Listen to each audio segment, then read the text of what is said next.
Hi guys and welcome to our YouTube channel 1-2step, and today I'll be showing you guys on how you can post videos on your story from your PC on your Instagram. To do so, first of all, you just have to open up Instagram on your laptop or PC. After that, you can see you're not able to post a story right now because you are on PC mode of your Instagram. To post stories of video or photo, you have to go into the mobile version of Instagram even on your PC. To do so, first of all, click on the three dots which is on the top right corner of your screen.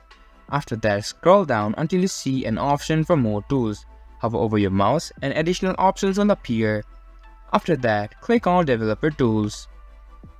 And after clicking on it, you can see that you have been taken to a different page where now if you press this icon beside elements, the icon is shaped like a laptop and a phone. If you click on it, you can see your Instagram on your PC has been converted to that one of a mobile phone. After clicking on it, click on refresh. After refreshing your page, you can see the Instagram has loaded up to the mobile version. And here you can see a plus icon. If you click on this, you can see an option for post or story. Now click on story.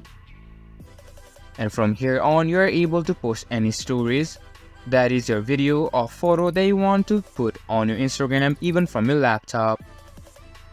This much for this video, and I hope you guys find that video helpful. If you do, make sure to leave a like, subscribe to our YouTube channel and hit the bell notification. And don't forget to drop a comment for review. And for more content like this, see you guys in our next video. Thank you for watching.